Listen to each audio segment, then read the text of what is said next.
قولوا قولا سديدا يصلح لكم أعمالكم ويغفر لكم ذنوبكم ومن يطع الله ورسوله فقد فاز فوزا عظيما.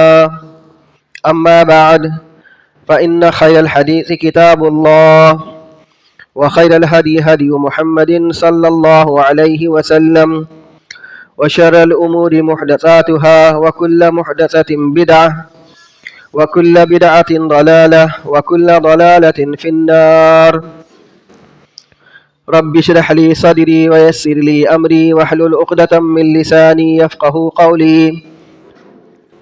سبحانك لا علم لنا إلا ما علمتنا إنك أنت العليم الحكيم، وتب علينا إنك أنت التواب الرحيم.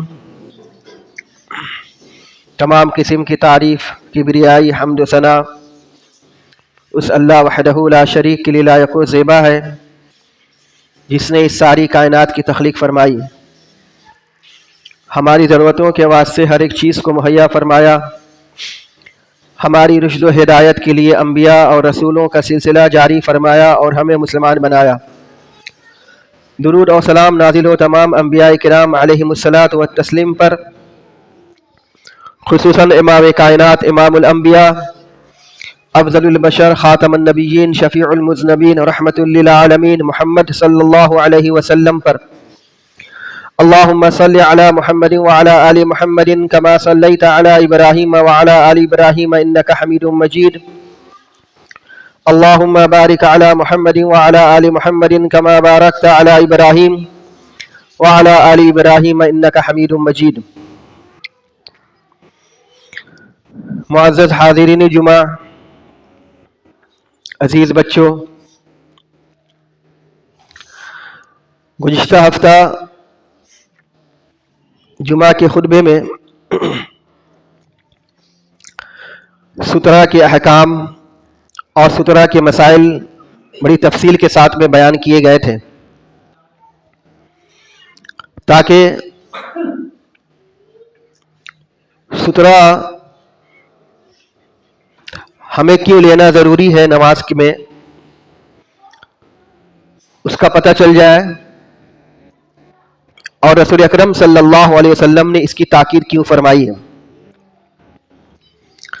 آپ کو بتلایا گیا سترہ کے تعلق سے کہ سترہ کوئی فرض اور واجب تو ہے نہیں، البتہ سترہ یہ رسول اکرم صلی اللہ علیہ وسلم کا تاکیدی حکم ہے۔ خود بھی رسول اکرم صلی اللہ علیہ وسلم نے سترہ کو اپنایا ہے اور سترہ پہ عمل کیا ہے، اور اپنی امت کو، صحابہ کرام رضی اللہ تعالی عنہ مجمعین کو سترہ کی تاکید کی ہے۔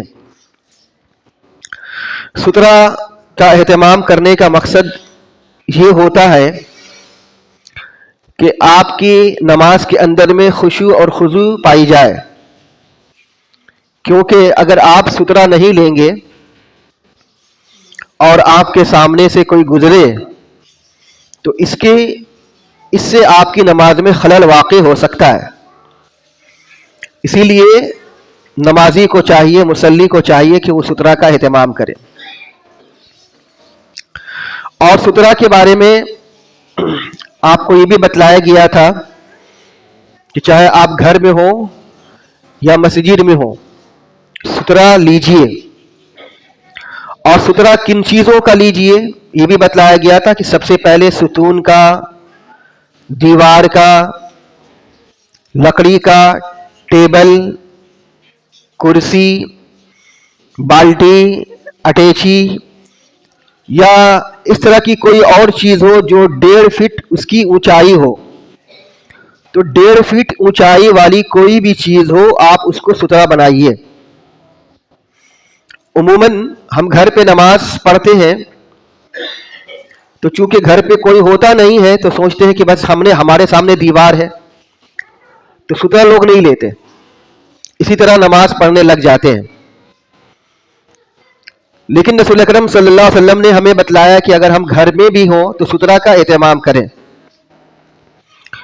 اور سترہ اور آپ کی دوری کتنی ہونی چاہیے یہ بھی آپ کو بتلایا گیا۔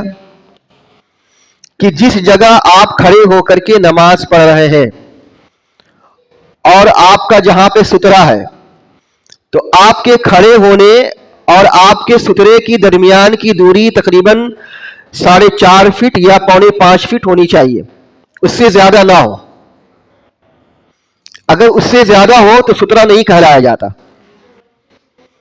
ایک بات آپ کو یہ بھی بتلائی گئی تھی رسول اکرم صلی اللہ علیہ وسلم کے عمل کی روشنی میں کہ رسول اکرم صلی اللہ علیہ وسلم جہاں جس جگہ پہ سجدہ کرتے تھے، اس جگہ اور جہاں آپ صلی اللہ علیہ وسلم کا سترا ہوتا تھا، اس کے درمیان میں صرف ایک بکری کے گزرنے کی جگہ ہوتی تھی۔ اب بکری کی چوڑائی کتنی ہوتی ہے، اس سے آپ اندازہ لگا لیجئے۔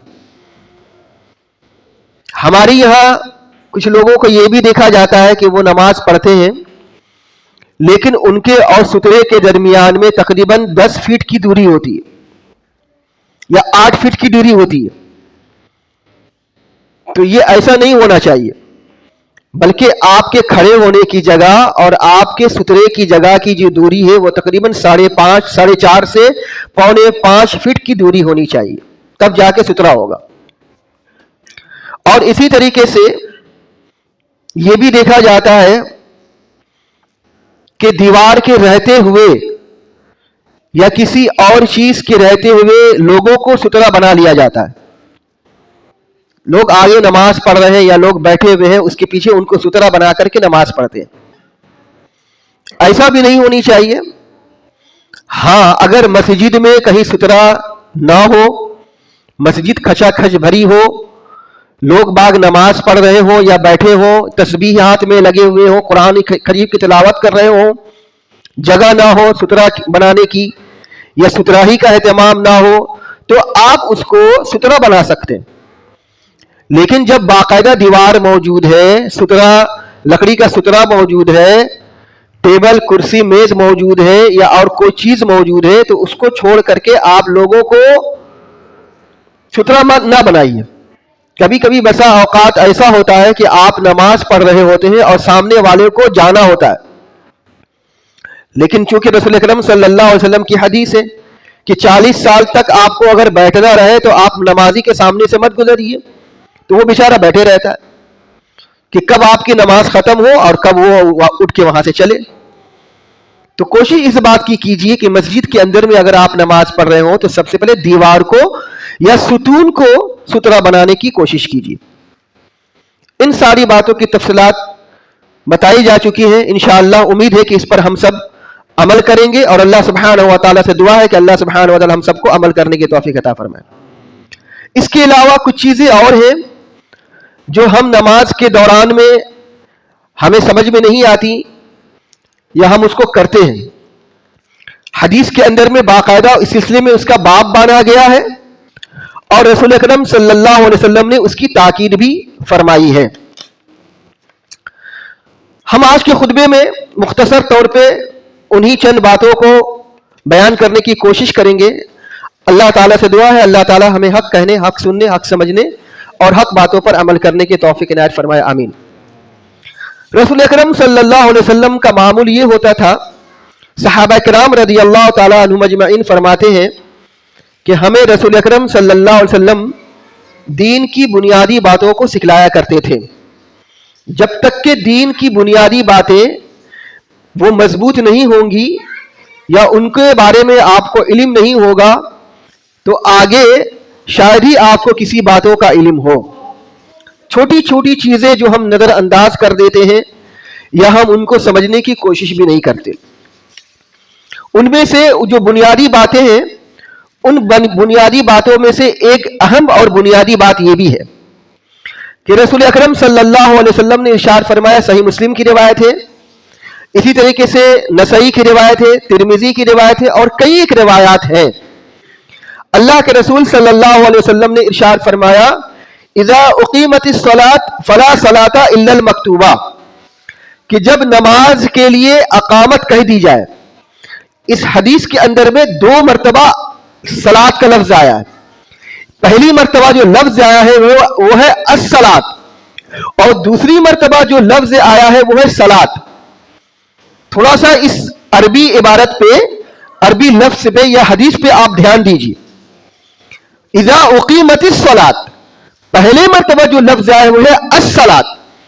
اس کے بعد جو لفظ آ رہا ہے فلا صلاۃ، اس کے بعد جو لفظ آ رہا ہے وہ صلاۃ. پہلے میں الف لام داخل ہے اور دوسری میں الف لام داخل نہیں ہے. اس چیز کو اچھی طریقے سے سمجھ لیجیے.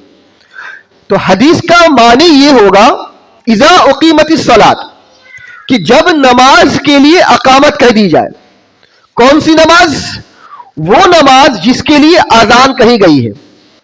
اگر ظہر کے لیے اذان کہی گئی ہے تو وہی نماز مراد ہے، اس کے علاوہ اور کوئی نماز مراد نہیں ہے. اذا اقیمت الصلاۃ، جب نماز کے لیے اقامت کہی دی جائے. فلا صلاۃ، اب یہاں پہ الف لام داخل نہیں ہے صلاۃ کے اندر میں. یہ اس کو کہا جاتا ہے نکرہ. نکرہ کے معنی ہوتے ہیں عام. نکرہ کے معنی ہوتے ہیں عام. فلا صلاۃ یعنی کوئی بھی نماز نہیں ہے. جب نماز کے لیے یعنی فرض نماز کے لیے جس کے لیے اذان کہی گئی ہے اس کے لیے اگر اقامت کہہ دی جائے فلا صلاۃ تو کوئی بھی نماز نہیں ہے، چاہے سنت ہو چاہے نفل ہو. یا اس سنت اور نوافل کے سلسلے میں رسول اکرم صلی اللہ علیہ وسلم کی کتنی ہی تاکیدی حکم کیوں نہ ہو اور اس پر عمل کیوں نہ ہو. مثال کے طور پہ فجر کی 2 رکعت سنت کے سلسلے میں رسول اکرم صلی اللہ علیہ وسلم کی بہت زیادہ تاکید بھی ہے اور اس کی فضیلت بھی بیان کی گئی. اس سلسلے میں ائمہ اربعہ کا اختلاف بھی ہے.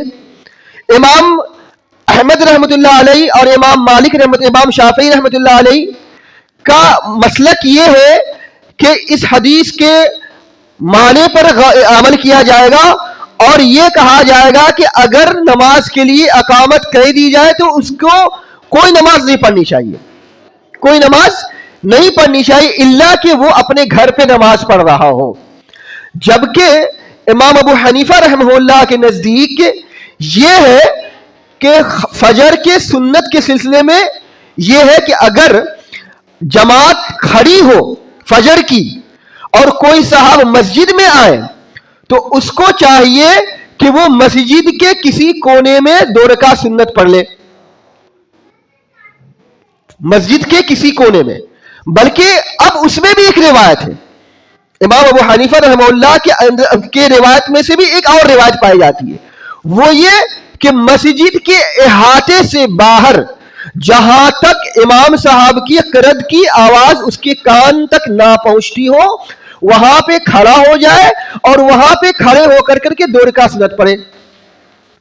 یہ ساری چیزیں پائی جا رہی ہیں.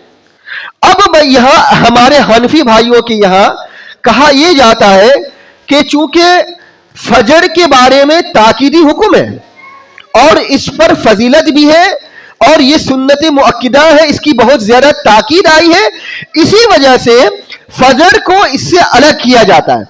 یعنی اگر جماعت کھڑی ہے تو آپ فجر کی نماز 2 رکعت سنت پڑھ سکتے ہیں. 2 رکعت سنت پڑھ سکتے ہیں. اب اس میں بھی اختلاف ہے. اس میں کیا اختلاف اور پایا جا رہا ہے آگے جا کر کے کہ اگر اس کو 1 رکعت ملنے کی امید ہے تو 2 رکعت سنت پڑھے، ورنہ اگر اس کو 1 رکعت بھی ملنے کی امید نہیں ہے جماعت کے ساتھ میں تو سنت نہ پڑھے. اب اختلاف در اختلاف ہوتا چلا جا رہا ہے. اب ایسے میں ہمارے لیے حکم کیا ہے؟ ہمارے لیے حکم یہ جیسا کہ رسول اکرم صلی اللہ علیہ وسلم نے ارشاد فرمایا کہ ہماری سنت کو لازم پکڑ لو اور ہماری سنت سے چمٹ جاؤ. لہذا اللہ کے رسول صلی اللہ علیہ وسلم نے جو فرمایا ہے اذا اقیمت الصلاۃ فلا صلاۃ الا المکتوبہ، کہ جب فرض نماز کے لیے اقامت کہی دی جائے تو اس کے علاوہ کوئی نماز نہیں ہے. کوئی نماز نہیں، چاہے فجر کی ہو چاہے ظہر کی ہو چاہے مغرب کی ہو یا عشاء کی ہو یا کوئی بھی ہو، کسی بھی سنت کو نہیں پڑھنی چاہیے، کسی بھی نفل کو نہیں پڑھنی چاہیے. یہاں تک کہ دیکھا یہ جاتا ہے کہ کچھ لوگ نماز پڑھ رہے ہیں، سنت پڑھ رہے ہیں، اسی دوران میں جماعت کھڑی ہو جاتی ہے تو اب چونکہ وہ رکوع میں ہوتے ہیں یا وہ تشہد میں ہوتے ہیں تو ان کو وہ یہ سوچتے ہیں کہ جلدی کر کے نماز کو فارغ کر لیا جائے, اس کے بعد جماعت میں مل جائیں گے.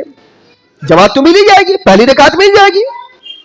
تو یہ چیز بھی صحیح نہیں ہے, یہ چیز بھی صحیح نہیں ہے. وہ کیا کرتے ہیں کہ اپنی سنتوں کو پوری کرنے کے چکر میں جلدی پڑھتے ہیں. آپ کو یہ چاہیے, ہمارے لیے حکم یہ ہے کہ اگر ہم سنت پڑھ رہے ہوں, چاہے ہم کسی بھی رکن میں ہو, سجدے میں ہو, تشہد میں ہو, رکوع میں ہو, قیام میں ہو, اسی دوران میں اگر امام صاحب مصلی پہ آ گئے اور مؤذن صاحب نے اقامت کہنی شروع کر دی ہے, تو آپ کو چاہیے کہ آپ فوراً نماز توڑیے اور جماعت کے ساتھ شامل ہو جائیے. رہا معاملہ کہ آپ نے جو وہ نماز پڑھی ہے اور اس نماز کو آپ نے توڑ دیا ہے بیچ میں, تو چونکہ آپ نے نیت پہلے سے کی ہوئی تھی, لہذا آپ کی نیت کے حساب سے اللہ تعالیٰ آپ کو پورا کا پورا اجر دے گا. ہم کیا کرتے ہیں کہ نہیں, اب ہم نے ایک رکعت پڑھ لی ہے سنت کی, تو چلو ایک رکعت اور پوری کریں, ایسا نہ ہو کہ معاملہ گڑبڑا جائے, ایک ہی رکعت کا ثواب ملے, دونوں رکعت کا ثواب نہ ملے, یا ثواب ملے ہی نہیں. تو یہ جو ہم سوچ رہے ہیں, نیگیٹو سوچ, الٹی سوچ جو ہم سوچ رہے ہیں, ایسا نہیں ہونی چاہیے. اگر آپ پہلی رکعت بھی آپ میں ہو, آپ نے سورہ فاتحہ شروع کیا ہے سنت پڑھنے کے لیے, آپ نے سورہ فاتحہ شروع کیا ہے, اسی دوران میں اقامت کہہ دی گئی ہے, تو آپ کو چاہیے کہ آپ نماز کو توڑ دیجئے اور نماز کو توڑ کر کے فوراً جماعت کے ساتھ میں شامل ہو جائیے. انشاءاللہ آپ کو پوری نماز کا ثواب ملے گا, آپ کی سنتوں کا ثواب ملے گا آپ کو. اس میں سے اللہ رب العالمین کسی بھی چیز میں کمی نہیں کرے گا. تو ہمیں چاہیے کہ اگر ہم سنت پڑھ رہے ہوں, چاہے ہم تشہد میں ہو, چاہے ہم رکوع میں ہو, چاہے ہم سجدے میں ہو, چاہے ہم قرات کر رہے ہو, چاہے ہماری پہلی رکعت ہو, چاہے ہماری دوسری رکعت ہو, یا بس دعائے معصورہ پڑھ رہے ہیں, اسی دوران میں اقامت کہہ دی گئی ہے, تو دعائے معصورہ کو بھی آپ چھوڑ دیجئے اور دعائے معصورہ کو چھوڑ کے سلام پھر کے فوراً آپ جماعت کے ساتھ میں شامل ہو جائیے. کیوں؟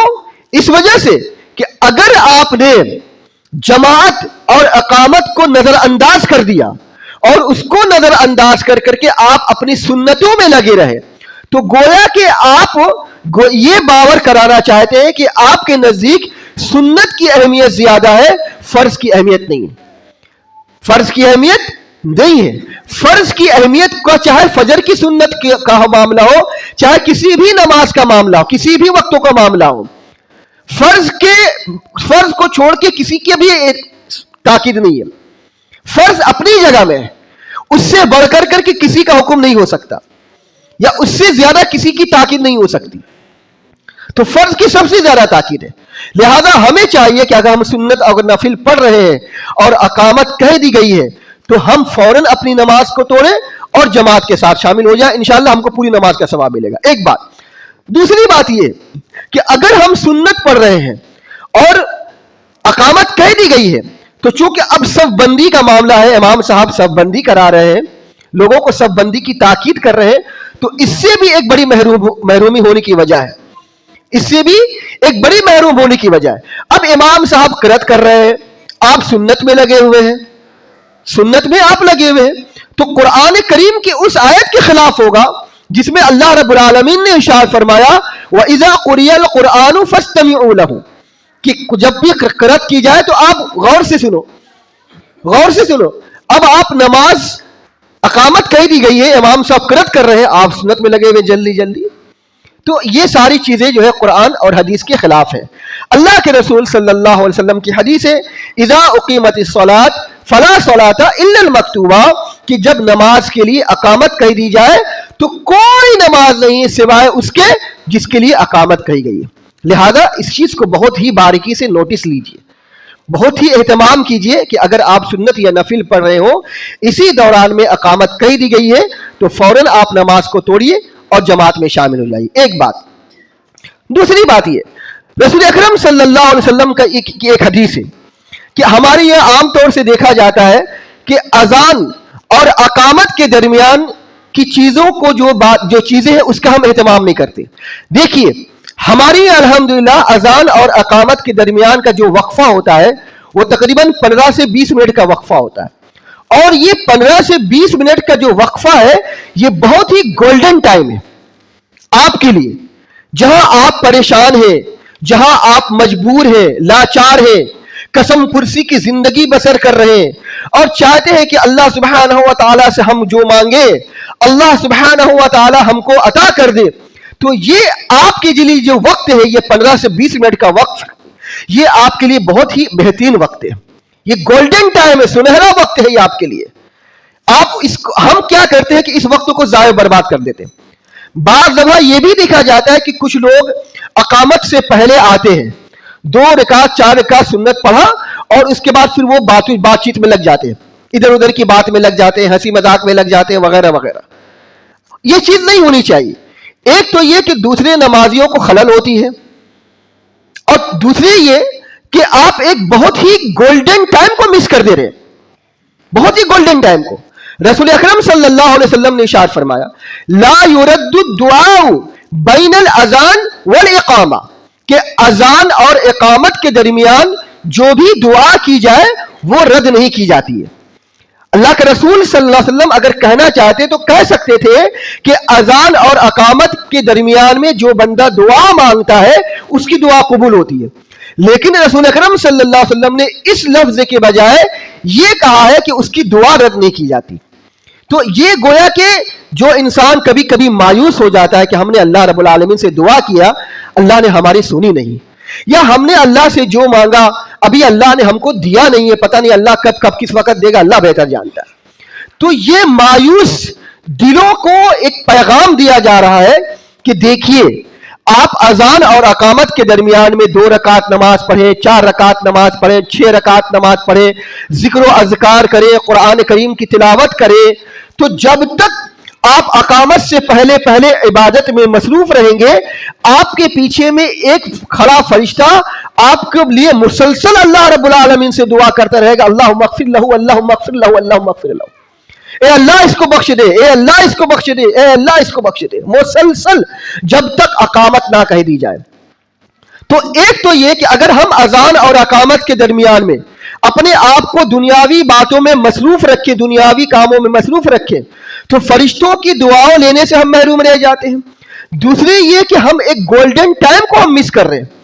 اللہ کے نبی صلی اللہ علیہ وسلم کی حدیث ہے کہ اذان اور اقامت کے درمیان میں کوئی بھی دعا رد نہیں کی جاتی، لہٰذا اگر ہم چاہتے ہیں کہ ہماری کوئی بھی دعا رد نہ ہو، ہماری دعا لوٹائی نہ جائے، اللہ رب العالمین ہماری تمام دعاؤں کو قبول فرما لے، جو ہم اللہ سے مانگ رہے ہیں اپنے روزگار کے سلسلے میں، اپنے حفظ و امان کے سلسلے میں، اپنے بال بچوں کی صحت و تندرستی کے تعلق سے، اپنی صحت و تندرستی کے تعلق سے، دنیا اور آخرت کی جو بھی بھلائی ہم اذان اور اقامت کے درمیان میں اللہ رب العالمین سے مانگے، تو یہ بہت ہی ہمارے لیے بہترین وقت ہے۔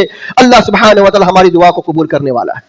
لہٰذا کبھی بھی اگر آپ کو ایسا موقع ملے تو اللہ کے واسطے آپ دنیاوی کاموں میں یا دنیاوی باتوں میں مصروف ہونے کی، الا یہ کہ کوئی بہت ہی ضروری معاملہ ہو، کوئی بہت ارجنٹ کی بات ہو تو آپ کر سکتے ہیں، لیکن ایسے آپ کو چاہیے کہ آپ جو دنیاوی مصروفیات یا دنیاوی جو باتیں ہیں اس کو بالائے طاق رکھیں کسی اور وقت کے لیے، باقی اللہ رب العالمین سے دعا کیجیے، انشاءاللہ اللہ سبحانہ و تعالیٰ آپ کی دعا قبول کرے گا۔ تیسری ایک بات ہے جو بہت ہی اہم ہے اور بنیادی بات ہے، وہ یہ کہ ہم کچھ لوگ نماز پڑھتے ہیں، نماز جو پڑھتے ہیں ان کے کپڑے رنگین ہوتے ہیں، کپڑے رنگین کے ساتھ ساتھ میں ان کے کپڑوں پہ ڈیزائن بنے رہتے ہیں، انگلش میں کچھ لکھا ہوا ہے یا کچھ ڈیزائن بنا ہوا ہے، یا اس کو جس کو بولتے ہیں نقش و نگار، نقش بنے ہوئے ہیں، ڈیزائن بنا ہوا ہے وغیرہ وغیرہ۔ تو اس طرح کے کپڑوں میں نماز ہوتی ہے یا نہیں ہوتی ہے؟ اس سلسلے میں ایک روایت دیکھیے، صحیح بخاری وغیرہ کی روایت ہے، بہت ساری احادیث کے اندر میں یہ روایت مروی ہے۔ اما عائشہ رضی اللہ تعالیٰ عنہا فرماتی ہے کہ ایک مرتبہ رسول اکرم صلی اللہ علیہ وسلم ایک چادر پہن کر کے نماز پڑھ رہے تھے، وہ چادر نقش و نگار بنی ہوئی تھی، اس چادر میں نقش و نگار ڈیزائن بنے ہوئے تھے، اس ڈیزائن والی چادر کو رسول اکرم صلی اللہ علیہ وسلم زیب تن کر کے اوڑھ کر کے نماز پڑھ رہے تھے۔ نماز سے فارغ ہوئے تو رسول اکرم صلی اللہ علیہ وسلم نے اس چادر کو اتارا اور اتار کر کے کہا کہ میری اس چادر کو ابو جہم کے پاس میں لے جاؤ، چونکہ ابو جہم نے یہ چادر رسول اکرم صلی اللہ علیہ وسلم کو گفٹ دی تھی، اور اسی چادر کو رسول اکرم صلی اللہ علیہ وسلم پہن کر کے اوڑھ کر کے نماز پڑھا کرتے تھے۔ تو نماز سے فارغ ہوئے، جو چادر اتاری، اور چادر اتار کر کے کہا کہ میری اس چادر کو ابو جہم کے پاس میں لے جاؤ، اور اس کو جا کر کے کہو کہ مجھے اس چادر کے بجائے ایک ایسی چادر دے کہ جس میں کوئی نقش و نگار نہ ہو، جس میں کوئی نقش و نگار نہ ہو۔ آگے فرماتے ہیں رسول اکرم صلی اللہ علیہ وسلم کہ اس نے تو میری نماز میں خلل ڈال دیا تھا، نقش و نگار والی چادر جو میں نماز پڑھ رہا تھا، اس نے میری نماز کو ڈسٹرب کر دیا تھا، میری نماز میں خلل ڈال دیا تھا۔ اب رسول اکرم صلی اللہ علیہ وسلم اتنے اہتمام کے ساتھ نماز پڑھنے والے، اتنی خشوع اور خضوع سے نماز پڑھنے والے، ان کو ڈر ہو رہا ہے، تو گویا کہ یہ ڈر اپنی امت کو دکھلانا چاہتے ہیں اور بتلانا چاہتے ہیں کہ آپ کے اندر میں بھی یہ چیز نہ پائی جائے کہ آپ اس ڈیزائن میں بزی ہو جائے، مصروف ہو جائے، آپ ڈسٹرب ہو جائے، بلکہ آپ کو چاہیے کہ آپ بھی ایسے کپڑوں میں نماز پڑھیں جو بغیر ڈیزائن والی ہو، دھاری دار ہو، دھاری دار جس میں نہ ہو، ڈیزائن نہ بنی ہو، ایسے کپڑوں میں نماز پڑھیں۔ اب معاملہ یہ ہے، ایک روایت کے اندر میں یہ آتا ہے کہ رسول اکرم صلی اللہ علیہ وسلم نے ارشاد فرمایا، مجھے ڈر ہوا کہ یہ مجھے کسی فتنے کا شکار نہ کر دے، کسی فتنے کا شکار نہ کر دے۔ تو اب ان احادیث کے اندر میں دیکھیے، حالانکہ محدثین نے کہا ہے کہ اگر کوئی ڈیزائن والے کپڑے پہ نماز پڑھتا ہے تو اس کی نماز ہو جاتی ہے، اس کی نماز ہو جاتی ہے، لیکن یہ مکروہ ہے۔ مکروہ کا مطلب یہ ناپسندیدہ ہے۔ اگر آپ ایسے کپڑے میں نماز پڑھیں جو بغیر ڈیزائن والی ہو تو یہ بہتر ہے، یہ بہتر ہے، یہ آپ کے خشوع اور خضوع کے لیے بہتر ہے۔ لیکن اگر کوئی اس طرح کے کپڑے میں نماز پڑھتا ہے تو نماز ہو جاتی ہے۔ کیوں؟ اس وجہ سے کہ رسول اکرم صلی اللہ علیہ وسلم نے کپڑے کو اتار دیا تھا، نماز کو دہرایا نہیں تھا۔ اگر نماز نہیں ہوتی تھی تو رسول اکرم صلی اللہ علیہ وسلم نماز کے دوران ہی نماز کو توڑ دیتے، کپڑے بدلتے، پھر نماز پڑھتے یا نماز کو دہراتے۔ لیکن رسول اکرم صلی اللہ علیہ وسلم نے چونکہ نماز کو دہرایا نہیں ہے، اس وجہ سے محدثین نے کہا ہے کہ ایسے کپڑوں میں نماز ہو جاتی ہے، لیکن یہ مکروہ ہے، یہ ناپسندیدہ عمل ہے۔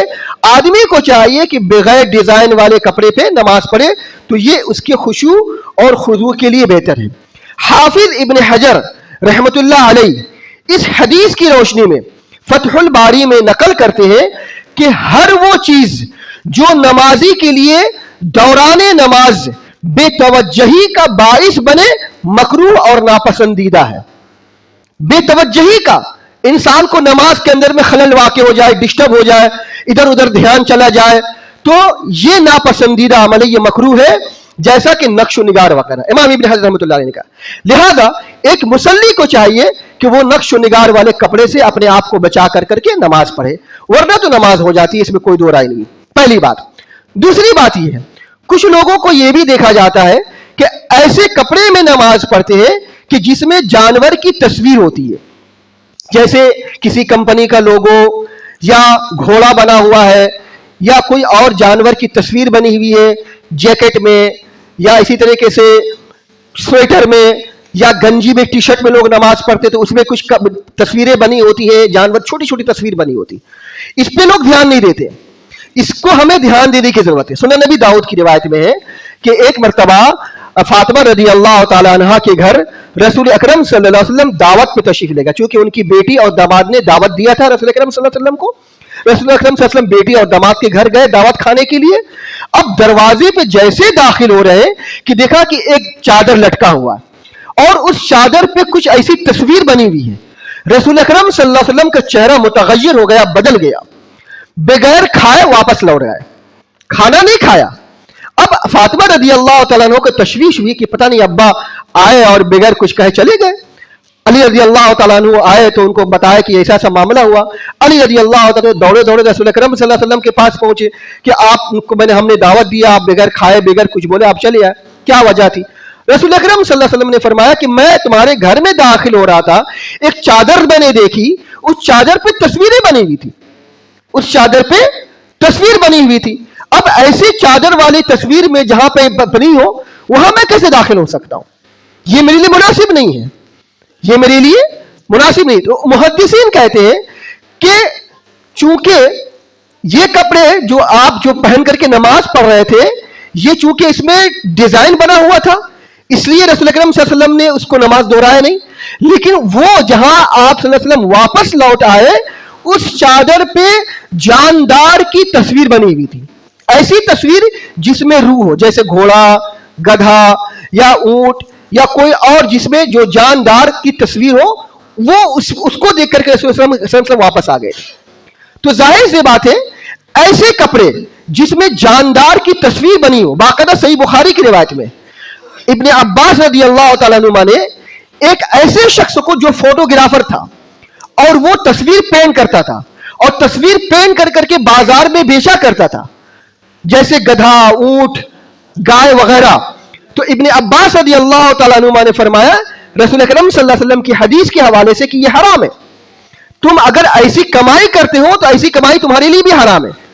جانوروں کی تصویر بنانا یا ایسی شے کی تصویر بنانا جس کے اندر میں روح ہو وہ حرام ہے، اور اس کا خریدنا اور بیچنا بھی حرام ہے.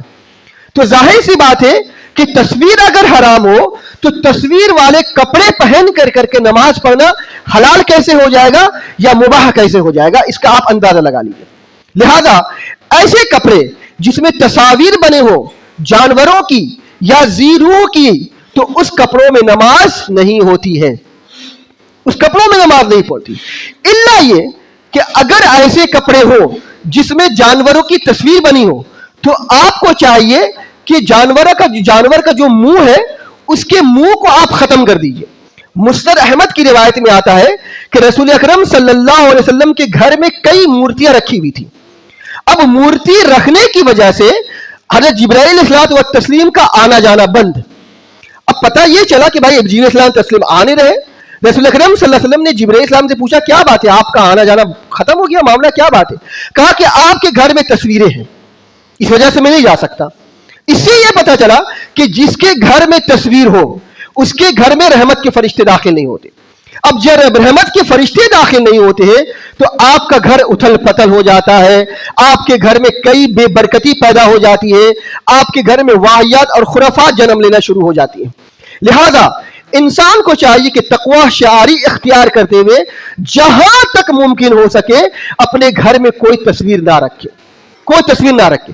تو جبرائیل علیہ الصلوۃ والتسلیم نے بتایا کہ آپ کے گھر میں تو مورتیاں رکھی ہوئی ہیں، اب میں کیسے اس میں داخل ہو سکتا ہوں؟ ہاں ایک شکل ہے کہ آپ جانور کے جو سر ہے اس کو کاٹ دیجئے تو اس کا جو جسم اور اس کا دھڑا ہے وہ درختوں کی طرح نظر آئے گا، تو وہ درختوں کی طرح نظر آئے گا، تب تو میں آنا جانا شروع کر دوں گا. لہذا مسند احمد کی اس روایت سے پتہ یہ چلتا ہے کہ اگر آپ کے کپڑے پہ جانور وغیرہ کی تصویر ہو تو آپ اس کو پھینکنا نہ چاہتے ہو یا اتارنا نہ چاہتے ہو تو آپ کو چاہیے کہ اس کے جو سر ہے اس کے سر کو کھرچ دیجیے.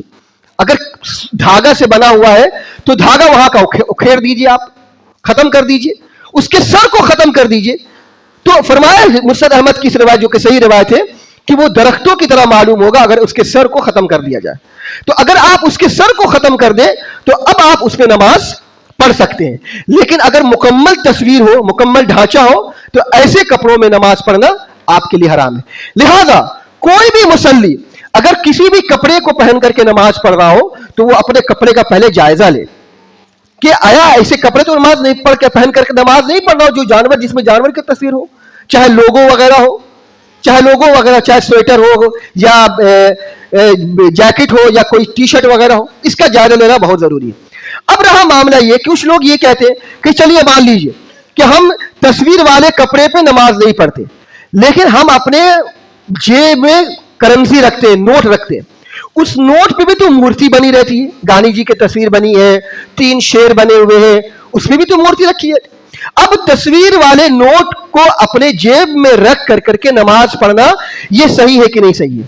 فتاوی اسلامیہ میں ابن باز رحمۃ اللہ علیہ نے سے اس سلسلے میں پوچھا گیا تو ابن باز رحمۃ اللہ علیہ نے جواب یہ دیا کہ بہتر یہ ہے کہ آدمی ایسے جو شناختی کارڈ ہو، آئی کارڈ ہو یا ووٹر کارڈ ہو یا کوئی بھی جو اسکول کا ہو یا پاسپورٹ وغیرہ ہو یا آدھار کارڈ وغیرہ ہو, اس میں تصویریں ہوتی ہیں, لوگ باغ کبھی کبھی اس میں اپنے جیب میں لے کر کے چلتے ہیں, اس میں نماز پڑھتے ہیں. تو اگر آپ کے جیب میں آئی کارڈ وغیرہ یا شناختی کارڈ وغیرہ ہے یا آدھار کارڈ ہے یا کرنسی نوٹ ہے یا نوٹ وغیرہ ہے, روپیہ وغیرہ ہے, تو آپ کے لیے بہتر یہ کہ اس کو نکالیے اور نکال کر کے رکھیے, رکھ کر کے نماز پڑھیے. اس کو رکھ کر کے اس کو خالی کر کے آپ نماز پڑھیے. لیکن اگر آپ کو لگتا ہے کہ خالی کرنے سے چوری ہو جائے گی, ادھر ادھر اڑ جائے گا, ادھر ادھر معاملہ ختم ہو جائے گا, تو آپ اس کو رکھ کر کے نماز پڑھ سکتے ہیں. فتاوی اسلامیہ میں ابن باز رحمۃ اللہ علیہ نے یہ فتویٰ دیا ہے کہ تصاویر وغیرہ, شناختی کارڈ وغیرہ یا کرنسی نوٹ وغیرہ اپنے جیب کے اندر میں رکھ کر کے آپ نماز پڑھ سکتے ہیں, اس سے کہ آپ کی مجبوری ہے, آپ مجبوری. لیکن اگر مجبوری نہ ہو, اس کو خالی کر کے اگر آپ کے لیے نماز پڑھنا بہتر ہو, تو بہتر یہ ہے کہ آپ اس کو خالی کر کے نماز پڑھ, الگ سے رکھ دیجئے, پیسے کو, نوٹ کو اور تصاویر کو, شناختی کارڈ کو پوری طرح سے اپنے آپ کو سیو کر لیجئے, اس کے بعد نماز پڑھیے. اس کے علاوہ ہمارے یہاں یہ بھی دیکھا جاتا ہے کہ باقاعدہ مساجد کو مزین کیا جاتا ہے. یہ قالین کیا ہے, اس کے اندر میں ڈیزائن بنے ہوئے ہیں, تو کیا اس میں نماز نہیں ہوگی؟ اس پہ نماز ہو جائے گی, لیکن بہتر یہ کہ یہ بھی اس پہ بھی مزین نہ ہو, مصلی بھی آپ کا مزین نہ ہو, مصلی پہ بھی ڈیزائن بنی نہ ہو. جو قالین بچھی ہوئی ہے اس پہ بھی ڈیزائن نہ ہو. محمد ابن عثیمین کا فتویٰ یہ ہے کہ ایسے مصلی جو بالکل سادہ ہو, اس پہ نماز پڑھنا بہتر ہے. لیکن چونکہ مساجد کے اندر میں ایسے قالین بچھے ہوئے, ایسے مصلی بچھے ہوئے جس میں نقش و نگار ہے اور لوگوں کی عادت بن چکی ہے, لہذا نماز پڑھ سکتے ہیں, حرج کی بات نہیں ہے, نماز ہو جائے گی آپ کی. لیکن بہتر کیا ہے؟ بہتر یہ کہ ایسے قالین بچھائے جائے, ایسے مصلی بچھائے جائے کہ جس میں کوئی ڈیزائن وغیرہ نہ ہو, اسی طریقے سے ہمارے یہاں دیکھی جاتی مساجد میں باقاعدہ جہاں ستھرا ہوتا ہے وہاں پہ فوٹو بنے, وہاں پہ ڈیزائن بنا رہتا ہے, پھول بنا ہوا ہے, گلدان بنا ہوا ہے, ڈیزائن نقش و نگار کیا ہوا ہے. تو نقش و نگار مسجد کو جتنی سادگی سے بنائی جائے اتنا بہتر ہے, جتنی سادگی سے بنائی جائے. رسول اکرم صلی اللہ علیہ وسلم نے کیا فرمایا, سنن نبی داؤد کی روایت ہے کہ ہمیں مساجد کو چونا گج کرنے سے منع کیا گیا. ہاں یہ کہ وقت کے حساب سے زلزلے, قدرتی آفات اور پریشانیوں سے بچنے کے لیے اگر آپ مسجد کو چونا گج کرتے ہیں, پختہ کرتے ہیں, پکا کرتے ہیں, تو کوئی حرج کی بات نہیں ہے. لیکن کم از کم مساجد کو آرائش, زیبائش اور اسی طریقے سے مساجد کو مزین کرنے سے بچنا چاہیے.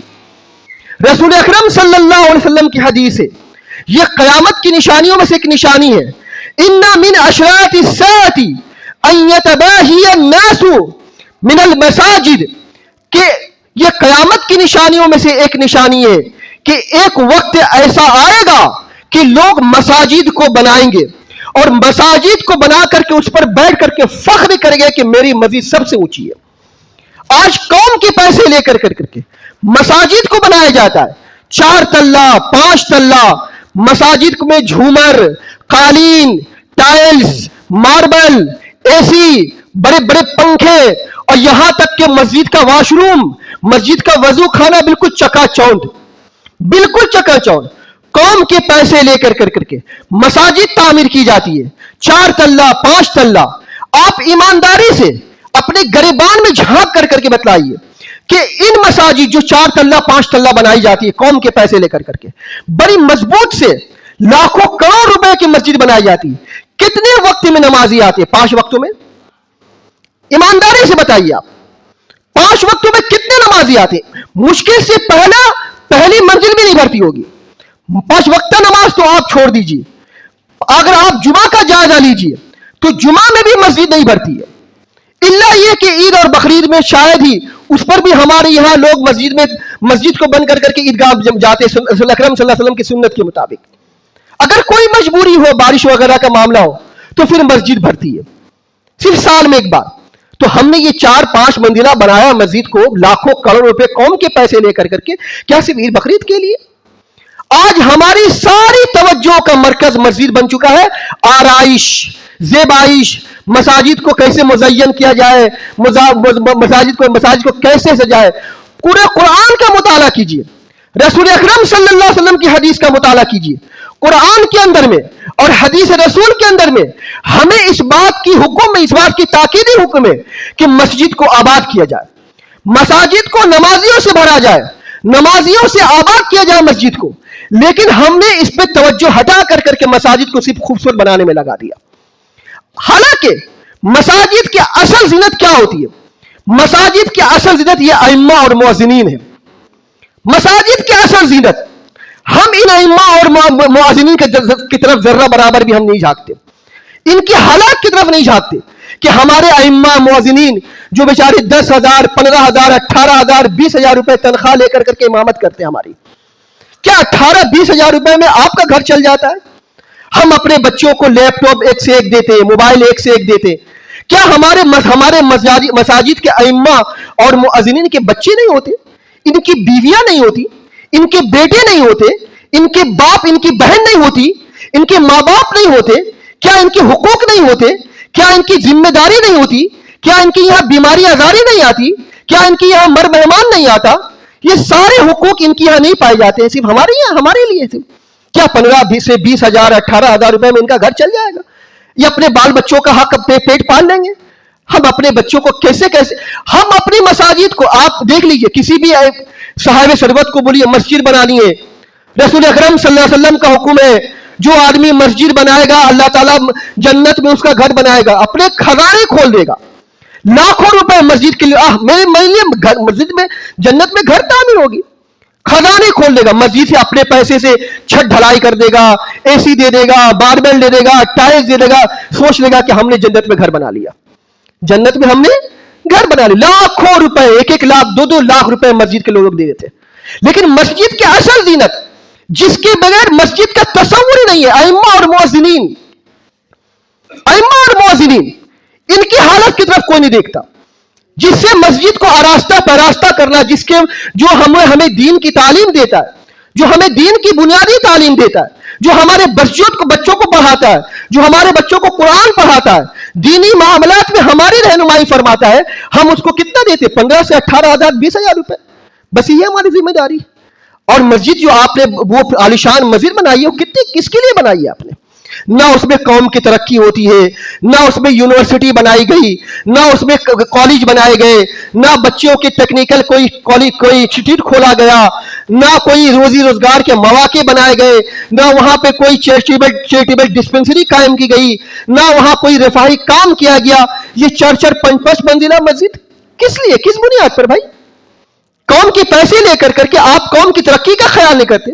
جب اپنے ائمہ مؤذنین کی حالت کا خیال نہیں کرتے, آپ قوم کی ترقی کا کیا خیال کریں گے؟ کیا خیال کریں گے؟ لہذا ہمیں اس بات کی طرف دھیان دینی ہے کہ ہم اپنی ابن عباس رضی اللہ تعالیٰ نے کیا فرمایا؟ سلسلہ احادیث صحیحہ کی روایت ہے. ابن عباس رضی اللہ تعالیٰ عنہ اسی حدیث کی روشنی میں فرماتے ہیں کہ ایک وقت ایسا آئے گا کہ تم یہود و نصارہ کی طرح ان مسجدوں کو مزین کرو گے. یہود و نصارہ کی طرح, جس طرح ان یہود و نصارہ نے اپنے عبادت خانہ کو بالکل مزین کر دیا, یہ محراب, یہ منبر اور یہ اور وہ کروڑوں روپے خرچ کر کے لوگ اپنے عبادت گاہ کو بناتے ہیں. ہمارے یہاں بھی معاملہ ویسے بنایا تھا. یہ ابن عباس رضی اللہ تعالیٰ عنہ کی حدیث ہے, یہ سلسلہ احادیث صحیحہ کی روایت ہے. لہذا ہمیں مسجد کی تعمیر, اس کو مزین کرنے کے بجائے اپنے ائمہ اور مؤذنین کی طرف دیکھنا ضروری ہے, ان کی طرف جھانکنا بھی ضروری ہے, ان کی استھتی, ان کی حالات کی طرف بھی دیکھنا ضروری ہے کہ جن کے ذریعے سے ہماری مساجد آباد ہے, جن کے ذریعے سے ہماری مسجد کی زینت ہے, جن سے ہماری مسجد کی جو جان ہے, ان کی طرف ہم دھیان نہیں دیتے. لہذا آپ مساجد کو تعمیر کیجیے, اللہ تعالی ہمیں توفیق دے کہ ہم مسجد کو تعمیر کریں, لیکن قوم کی ترقی ہونی چاہیے, قوم کا خیال ہونی چاہیے, قوم کی انتی ہونی چاہیے انہی مساجد سے, نہ کہ ہماری ساری توجہ کیا ہوتی ہے مساجد کو آسائش کیا جائے, مساجد کو بنایا جائے, جہاں تھوڑا سا ٹوٹ گیا اس کو اکھاڑ کر کے اب اس پہ اور پیسہ خرچہ کر کے بنایا جائے. یہ سارا معاملہ چل رہا ہے ہمارے سوسائٹی کے اندر میں, ہمارے محلے کے اندر میں, ہماری قوم کے اندر میں. شاید ہی اس پہ کوئی آواز اٹھانے والا ہو, شاید ہی کوئی اس کی طرف توجہ دینے والا ہو, شاید ہی ہمارے ائمہ اور مؤذنین کی طرف کوئی دھیان دینے والا ہو.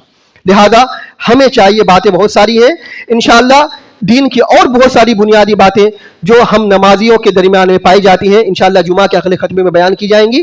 اللہ تعالیٰ سے دعا ہے اللہ سبحانہ و تعالیٰ ہم سبوں کو دین اسلام پر صحیح معنوں میں عمل کرنے کی توفیق عطا فرما. الہ العالمین ہم میں جو بیمار ہیں انہیں شفاء کاملہ عاجلہ عطا فرما، جو پریشان ہیں ان کی پریشانیوں کو دور فرما، جو قرض دار ہیں انہیں قرضہ ادا کرنے کا اسباب مہیا فرما. الہ العالمین جب تک ہم جئیں کتاب اللہ اور سنت رسول اللہ صلی اللہ علیہ وسلم پر عمل کرتے ہوئے جئیں، اور جب ہمارا خاتمہ ہو انہی دونوں پر عمل کرتے ہوئے ہمارا خاتمہ ہو. اقول قولی ھذا واستغفر اللہ لی ولکم ولسائر المسلمین واخر دعوانا الحمد للہ رب العالمین.